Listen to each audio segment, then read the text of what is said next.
What's the quickest you've ever seen a coworker get fired? Back in the mid-1990s, I had hired a guy for a senior Unix systems administration role. It was made quite clear in the posted job description, the interview process, and on his first day that this role would be required to be on call a few nights per month on a rotating basis with the other Unix admins. The salary reflected that as well. This was a six-figure position. He was issued a company laptop and a cell phone for his on-call work that could be done from home. As part of the onboarding process, our Unix lead admin wanted this guy to shadow him on his on-call evening so that he would see how processes differed in off hours. It was the second day on the job. That evening, I happened to be working a bit late and the help desk called me saying they've got an issue that needs to be escalated to the Unix team because it's just ringing and going to a default voicemail mailbox. I told them to call the lead admin to get him working on the issue and that I'll contact the new guy myself. I called, same thing, voicemail, multiple times. I fish out his employment docs that are still sitting on my desk and find his home phone number. I call and get about 3 words out of my mouth when he responds, "Why the hell are you calling me at home?" and hangs up. A bit in disbelief, I look back at the paperwork and verify, yes, this is his phone number and try it again, thinking maybe he had mistaken me for someone else. I receive a similar bit of vitriol and a hang-up. I contact the lead admin and inform him he won't be having the new guy join him that night or any other. We immediately turned off all of his system access and his door card, and HR was waiting for him at the reception area first thing in the morning. Well, there you go. That's one way to fumble a really pleasant job. 6 figures. Bye-bye. Story 2. Day 4 of orientation. I got hired onto a trucking company after CDL school. They had 5 days of orientation, and it took place at their headquarters that was several states away. You could either have them fly you there, or you could drive yourself, and they would cover your expenses. Also, the company would put you up at a hotel, pay your food costs, and provide transportation to the headquarters. I didn't even think it was possible to get fired at orientation. All you have to do is show up and pretend to pay attention. This one guy drove himself there. I think he lived about 800 miles away. On the first day of orientation, he tells anyone who'll listen that he forgot to keep his receipts and he better get reimbursed. I think I'd rather eat the costs than announce to everyone how stupid I am. Anyway, on the second day, he slept in and missed the shuttle and ended up driving himself. On the third day, he missed the shuttle yet again and was over an hour late. Worse than that, he fell asleep during orientation. I knew he was done for when the instructor angrily woke him up and asked him for his full name. On day 4, he showed up on time, but his fate was sealed. When I was at the hotel later, I saw him loading his stuff into his car. I asked him what happened, and got canned. I can't say I blame them. I'll be the first to admit that trucking isn't the hardest job, but being on time, paying attention, and getting adequate rest are very big keys to success. They probably made the right move, too. I felt bad for the guy, though. He essentially drove 800 miles to get fired and then drove 800 miles back. That had to feel like a long trip. Story 3. So this guy shows up. The VP is gloating how great and brilliant he is, blah, blah, blah, blah. First day, doesn't come in until 10 a.m. Next day, same deal, like working from 10 to 12, then leaving. Meanwhile, they flew him on a business trip leaving Wednesday and supposed to come back Friday. At the last second, he rebooked himself on a midnight flight. Meanwhile, on the Friday flight back, at the last second, he was like, "Oh, I have to take a different flight," and he just disappeared. What Mr. Mysterious didn't realize is most of us used to work at his previous employer. Someone sent us a text, "Hey, I thought you hired blah, blah, blah, blah. He's making copies right now." Turns out he was working 2 jobs. These are both science/tech companies with not that strict NDAs, but you can't work at a potential competitor simultaneously. He was fired from both jobs. Story 4. I worked on an IT help desk. It was me and another guy. He quit because there was no room for growth. They hired this guy who supposedly had 25 years of experience in IT. I was tasked with training this guy. He was an older guy and was so deaf he couldn't hear the phone ringing. I had to show him how to do the same things over and over again, like how to install a printer. I even made a training documentation, but instead of reading that, he would just ask me to show him. He was a high school football coach on the side, and that's all he talked about. After a week, I went to the boss and said, "This guy is useless to me." The boss sat with him for 2 hours at his desk, and he was fired the next day. I felt bad the guy lost his job, but he was not absorbing any info, and I was doing 2 jobs. Story 5. Worked at Best Buy, and around 2010, we hired for the holiday season. I think it was his second day, and I was organizing games on the bottom shelf, and he came up to me and said, "Hey, check this out," and bounced up and down. I started hearing a clapping noise, like clap, clap, clap, clap, clap. Literally no idea how, but his jewels were making that clapping noise. Being a 20-year-old dude, part of me thought it was horrifying, the other hilarious in a what the hell is this actually happening kind of way. But apparently he went around and did it to everyone, and some girls reported him and he was fired fairly quickly. I've tried to recreate it throughout my life, but I have no idea how the guy did it. He was young, and the clapping was so loud. I guess the moral of the story is some talents are better left undemonstrated. Story 6. When I worked in data entry, there was a tricycle on our office floor, just added as a relaxed bit of fun by the managers who were all very chill people. One of the girls that got hired around the same time as me would, instead of working, just ride the tricycle around the office all day, every day. When we all showed up in the morning, she wouldn't even log into her computer. She would just sit right on the tricycle and ride around talking to people until she left to take her lunch break. The day she got fired, she had to be escorted out of the building because she was screaming about, "You're targeting me unfairly," LOL. Story 7. Worked at a place where you couldn't be colorblind because you were reading schematics and identifying connectors of varying different colors. There were hundreds of tiny connectors in one array. Somehow, by the grace of God, this guy got hired. Either they forgot to implement the CV test or he successfully guessed his way through it. He trains for a week and is put onto the line to build $20,000 cables for missiles. His very first connector he spent all day on, soldering and connecting and signing the paperwork and the steps, gave it to QC for inspection. It was one of the most messed up examples of a connector anyone had ever seen. Next day, the guy admits he's colorblind and whether he can keep the job. He's let go because he cost the company $20,000. The connector was put on display in HR to drive home the importance of sticking to hiring procedures. Story 8. I was working at a big telecom company with headquarters in the Northeast in a small town. The town had a couple nice hotels and restaurants that worked in conjunction with our company whenever we had events or large training groups coming in, so both parties were well acquainted with one another. At our annual kickoff event, there was a cohort of new hires who started the same week. One guy in sales shows up on Wednesday for his first day and proceeds to get very hammered at the evening cocktail hour. I saw him hit on a few people and get pretty sloppy, but figured he would get to his room and would only suffer the consequences of a hangover and his shame. Apparently that was wrong as he got separated from everyone, stumbled back to the hotel, went into the kitchen, then passed out on a prep table. He woke up to the general manager of the hotel and several execs from this publicly traded company all standing over him and trying to get him out of the kitchen. Dude was canned the next morning, obviously. Story 9. Small family company that in my lifetime, 34 years, went from 3 to 80 employees. One woman has been there for 30 years and almost feels like a family member. Her daughter struggled with mental issues in high school, and in therapy it came out that she had been mistreated as a kid by an older kid. Others corroborated the story. Because it was never an official charge, that's the type of thing that doesn't show up on a background check. A few years pass, her daughter goes to college, meets a great guy, gets engaged, her life is going well. And I hired a new warehouse worker. I'm doing his onboarding and bringing him to the office for introductions. The mom's face drops. She pulls me aside. I had hired the opposer. I told him an unforeseen conflict had come up and I wouldn't contest unemployment. Those are the types of situations they don't really prepare you for in management. Story 10. About 2 hours, was training a new security guard for a pretty simple location, truck stop. As I showed him the patrol route and explained what to do for common issues, he's singing just the chorus of White Wedding the entire time. We get back to our post and he starts chewing tobacco and spitting it on the road. Our client's manager on duty tells him to knock it off and he tells him, "Eat crap, I don't work for you." Kid was about 20, driving a lifted F-150 with smokestacks and a Confederate flag on it. No idea how he afforded it since we all made $12 an hour. Also, the kicker, we're in New England and he and his entire family were from Maine. He'd never even been south of Mason-Dixon, I asked. He was gone about 15 minutes later when my supervisor got on site. Story 11. I interviewed a young woman, cute but with giant bolt-on melons and a skin-tight sweater. Well, whatever, it wasn't inappropriate, so we began the interview. Note, I'm a dude. Second question. Tell me about a time you had difficulty with a coworker. What caused the difficulty and how'd you resolve it? Well, I used to sleep with my boss. It was kind of an open secret, and I definitely got treated better by my boss because of it, which obviously I was okay with. Some of my coworkers were jealous because of it. I just didn't let it get to me because I liked the perks I got, so that's how I resolved it. Third question. Tell me about a time you faced a problem on the job you weren't sure how to solve.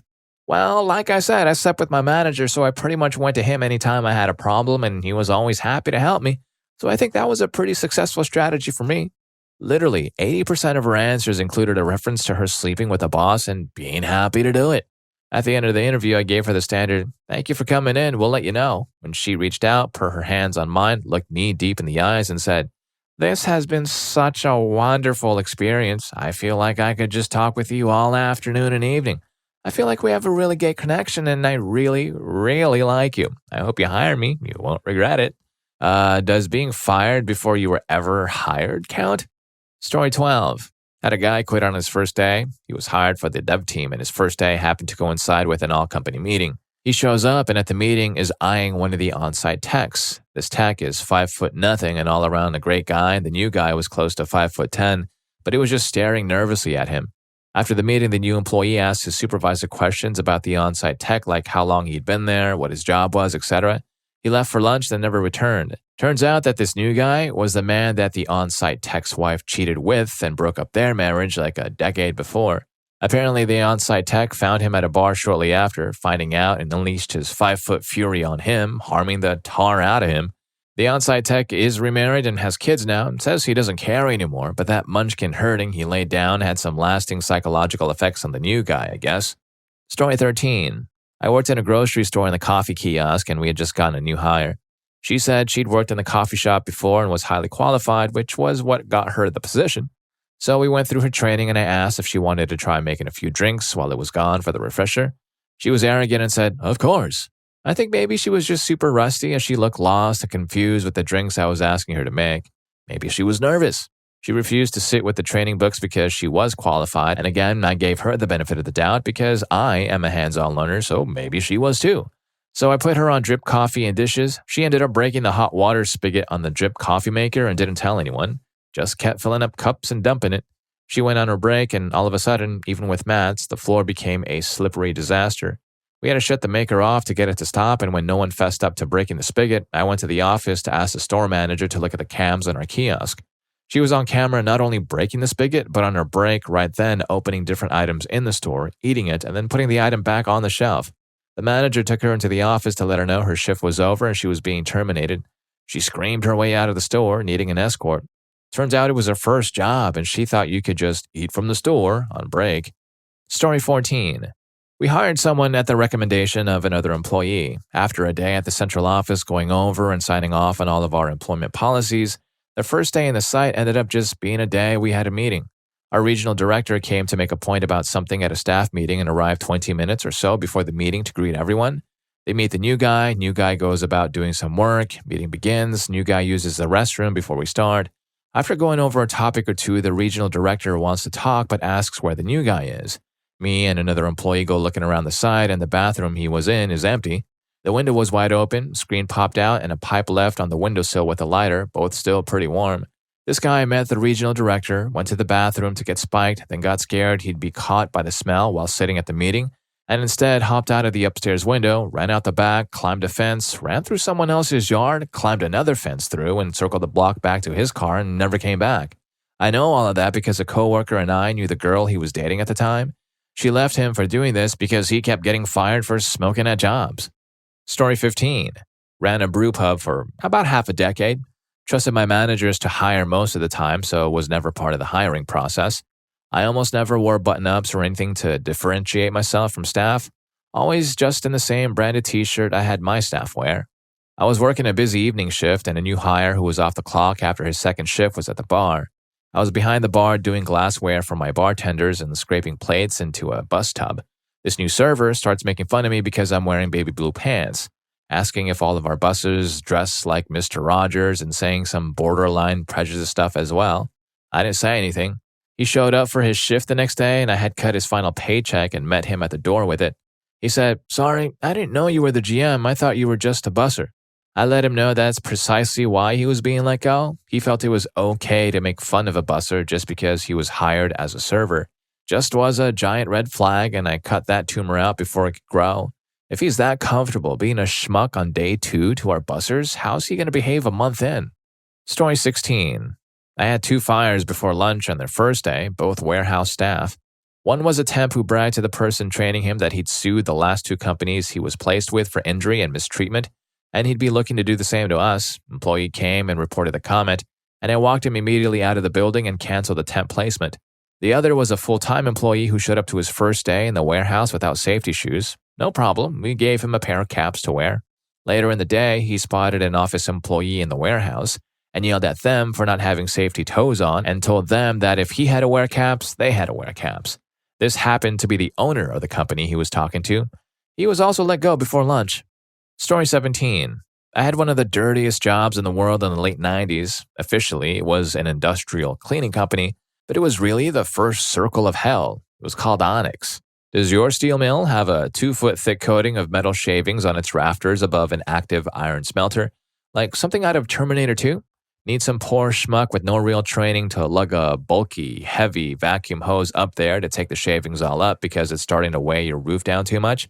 Is it about 3 stories above an open smelter that's got glowing red magma in it? Well, glad you called the company I used to work for so I can get paid $9 an hour to risk my life to do it for you. Imagine crawling around on a 2-foot wide beam while fighting with a heavy and awkward hose with not so much as a safety rope above a certain agonizing suffering. And now your hands are sweating so bad they're slipping around in your gloves. That wasn't the day someone got fired on their first day, and I quit.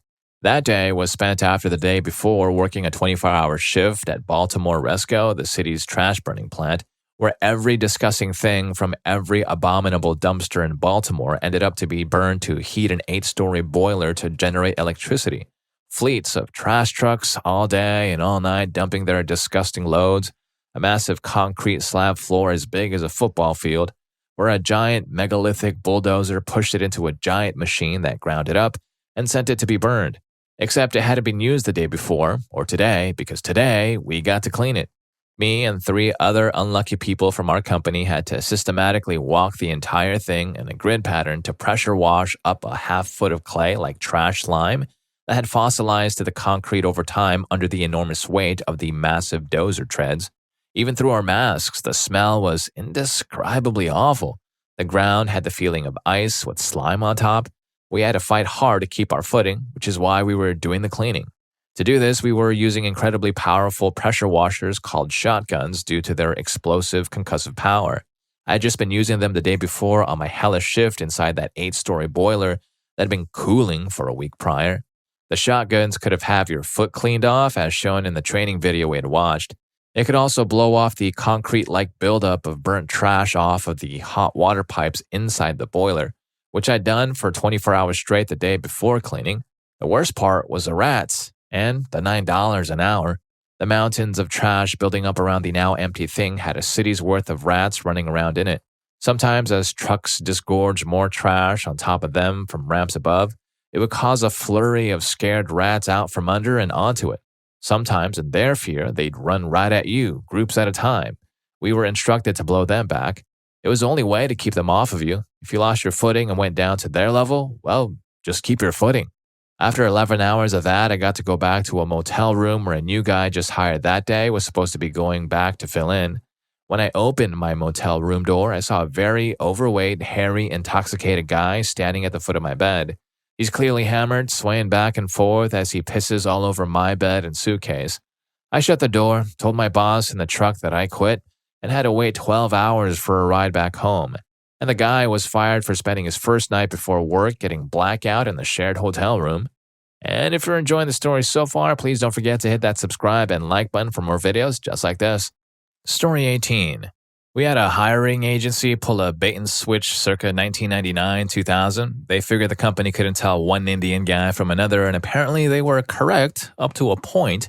They had a dummy interviewer who might have been related to the owner. I don't know, dressed well, handsome, well-spoken, thin man who knew his stuff, so we hired him. The guy who showed up and he had his ID was a completely different guy. Squat, acne-scarred, wore a linen shirt, khakis, and sandals, barely spoke English. Because of how big our company was, he showed up for orientation on another campus, brought a large hoagie or sub that smelled like vinegar and paprika, propped his dirty, crusty bare feet on the chair in front of him during the orientation videos, eating a sandwich, slapped the back of the head of HR as he passed her in the hallway, was gone for a few hours in the bathroom where apparently he smoked cigarettes. So HR called us to confirm some things, but it was kind of a fishing expedition of, "Are you sure you hired this guy?" Quickly, we said, No, he was this tall, skinny guy.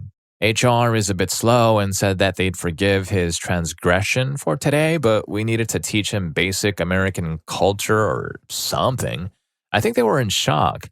Guy did not show up for work the next day, then the day after that, showed up to the wrong office. At that time, we found out he was not a US citizen and on a worker's visa or something, which immediately disqualified him for two reasons. One, his proxy lied about this, and two, US citizenship was a requirement. But now he had a badge to enter our offices and such, and so to get that withheld was another process that required 48 hours notice. But working with building security, we managed to expedite it. On day 4, he was given a training manual and put in a small meeting room. I got to spend some time with him, but I didn't get much out of him because, again, he didn't speak much English. He was wearing a stained t-shirt with our logo on it, a freebie new hires are given. I visually confirmed, this is not the guy we interviewed with. He was asked to leave after we got his badge revoked, and he left without too much of a fuss. Turned out the company had been fooled by 2 other temps this way by this hiring agency, although they weren't giving any issues, so I'm not sure if they got let go or not. HR dropped that hiring agency. Story 19. About 30 minutes. The guy clearly lied on his resume. We were working on a drilling rig and the newbie showed up with the price tag still on his coveralls. The tool push tells the rookie to grab a 2-4 and the dope and meet him in the doghouse. Here's some colloquial language and the translations. Tool push, foreman, 2-4, 24-inch pipe wrench. Dope, pipe dope used to seal the connections in the pipe. Doghouse, control area off the rig floor. The new guy gets in his truck and leaves. Kind of weird, but weird stuff happens all the time.